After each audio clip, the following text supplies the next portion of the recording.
तेरी सोच से।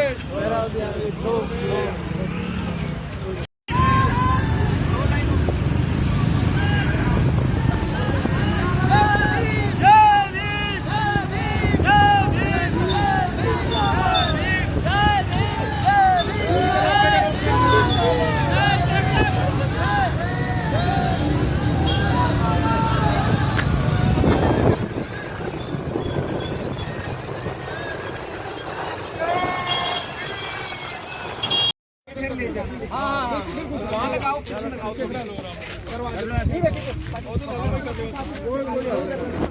इतने खड़ी हो।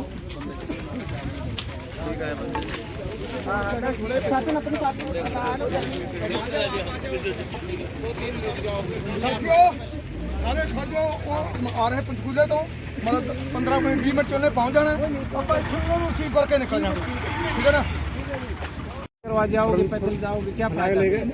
सर हम ऐसा करते हैं, हम आपके साथ ये बत्ती है ना, हम बत्ती से मुड़ लेंगे, हम टर्न लेंगे ना सर, उनके आगे आगे हमें आना बस। परमिशन नहीं, क्या वहाँ तक में क्या लिया हो? बताओ उनको सील करके लेके आना। किन को? जो बाबा साहब अम्बेडकर के वो आ जाएंगे, वहाँ से वो आ जाएंगे। आप ऐसे कर लो, यहीं से लेकर के और अपना वापिस जाओ। नहीं ऐसे नहीं सर, हम उनको लेके जाएंगे। किन को बात कर रहे हैं? डॉक्टर भीमराव अम्बेडकर के ग्रैंडसन आ रहे हैं सर, यहाँ पे आ रहे हैं। हमारा ये साथ में एग्जीबिशन चल रहा है, ये साथ में करना चाह रहे हैं। अरे ये लाइटों पे सर, लाइटों पे आएंगे जी। यहाँ कहाँ आ रहे हैं? ये लाइटों पे, ऐसे लाइटों पे आ जाएंगे। ना इससे आगे हम, इससे आगे आपको इसलिए नहीं भी वहाँ जाते ये सारी बंद कर देंगे, क्या फिर दिक्कत आ जाएगी? क्योंकि हेलमेट नहीं है तुम्हारे पास, किसी के पास कागज नहीं है, दिक्कत आ जाएगी ना। आगे जाने के लिए काम ऐसा करना चाहिए जिसमें मतलब नहीं सही है। आप झंडे छोड़ दो, बाकी चलो भाई हेलमेट जिसके पास है हेलमेट वाला ये पैदल चले जाते हैं हम, बाइक इधर ही खड़ी कर। हाँ पैदल चले जाते हैं। वो कितनी देर में आ जाएंगे? एक मिनट, कितनी देर में? वो चल पड़े थे, पंचकूला से पहुँचने वाले होंगे। पूछो कहाँ है, एक बार पूछ लो आप, एक बार पूछ लेते हैं, कोई ऐसी बात नहीं। हम सर हम समझते हैं कानून के नाम चलेंगे, ऐसा ना वो दिख रहा है आप तो। ये अपने दिमाग से और रोड की लड़ाई से किए हैं। हमें उनके अनुयायी है, हम उनके फॉलोअर्स हैं। हमें भी वही सोचना पड़ेगा कि बाबा साहब की क्रांति हमें आगे लेके जानी पड़ेगी, क्योंकि बाबा साहब ने हमें धोखा बताया था, लेकिन आज भूल गए सब जन। बाबा साहब ने मराठी में कहा था, मेरा रथ इधर तक आया।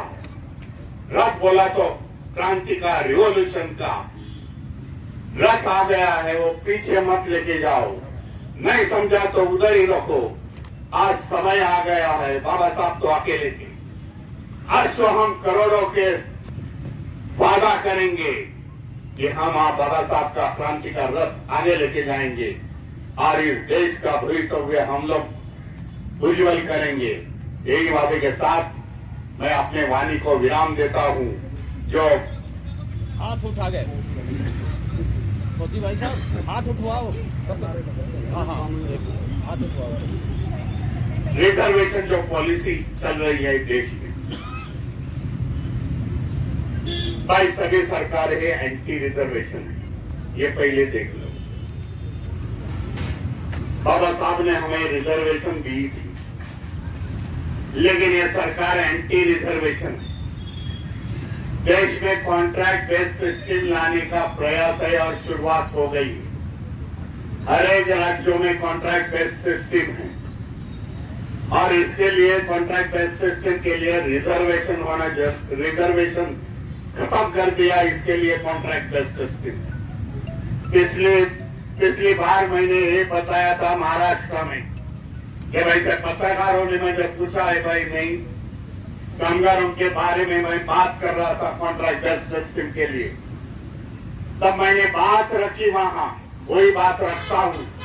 भाई देश में कॉन्ट्रैक्ट बेस्ड सिस्टम आती है तो यहाँ के नेता, यहाँ के जो राज्यकर्ता केंद्र के है, राज्य के है, उनको भी कॉन्ट्रैक्ट बेस्ड सिस्टम में लगा दो, तो भाई हम लोग को न्याय मिलेगा। हम लोग क्या हमारी मांग छोड़ देंगे भाई।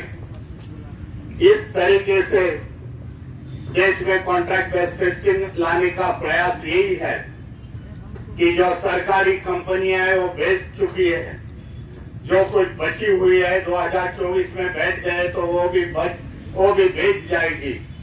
हमारे लिए कोई प्रावधान नहीं है। आज देखा जाए हर एक राज्यों में अनएम्प्लॉयमेंट की संख्या ज्यादा है।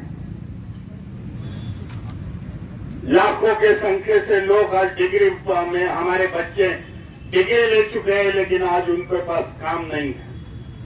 जो बंबई की कामगार संरचना मैंने बताई, साफ सफाई करने वाली संगठन, सफाई करने वाली संगठन, आज ग्रेजुएट, डबल ग्रेजुएट बच्चे हाथ में झाड़ू लेके कॉन्ट्रैक्ट बेस सिस्टम में 10,000 से लेके 18,000 तक काम कर रहे हैं। हमारा जो परमानेंट कामगार है, जो हम बॉम्बे म्युनिसिपल कॉर्पोरेशन चलाते हैं, हमारा परमानेंट कामगार का रेट है 65,000 पर मंथ का, उसको तनख्वाह मिलती है। ये बाबा साहब की देन है, 1938 में उन्होंने शुरुआत कर दी। इसके लिए हमें झगड़ना पड़ेगा, हमारा राज्य आना पड़ेगा। जो फिक्स सर्टिफिकेट का मामला यहाँ बताया गया मुझे, भाई पूरे महाराष्ट्र में भी सिस्टम फिक्स, कोई भी आता है जनरल कैटेगरी का सर्टिफिकेट लेके आता है, अपना नाम वहां दर्ज करता है, हमारे बच्चे जाते हैं कोर्ट में से आदेश लाते हैं, लेकिन सिस्टम इतनी गंदी हो चुकी है। जनरल कैटेगरी का ऑफिसर ऊपर बैठता है, देखूंगा, ये करूंगा, फिर नारेबाजी महाराष्ट्र में लगती है, बंबई में लगती है नारेबाजी, अटैक होते हैं तो इधर चलता है कि उसको निकाल जाती है, उस पर एफआईआर होता है, लेकिन केस नहीं चलती, उसको हटा दिया जाता है, हमारा आदमी बैठा जाता है। लेकिन आज हजारों के मामले किधर किधर हम लोग लड़े। यही मेरे को लगता है पंजाब में है। लिस्ट तैयार कर दो, सुप्रीम कोर्ट के कई केसेस के मुकदमे हुए हैं, उसकी जजमेंट आ चुकी है। इंदर साहब आपको जजमेंट देंगे, नहीं तो मैं महाराष्ट्र से तुम्हारे को जजमेंट भेज देता हूँ सुप्रीम कोर्ट के। भाई वो जजमेंट दे दो वहां के। नहीं हो गए तो उन लोग को एट्रोसिटी में कैसा लाने का वो भी सोच लो। एट्रोसिटी में भेज सकता है भाई, सिविल कोर्ट को इन लोग नहीं डरते। जब एट्रोसिटी के लिए खड़े हो जाओगे, ऐसे वकील तैयार करो यहाँ एट्रोसिटी केस भरने के लिए, क्योंकि एट्रोसिटी केस ये शॉर्टकट है, एक पर्ची दे दो भाई, इसने ऐसा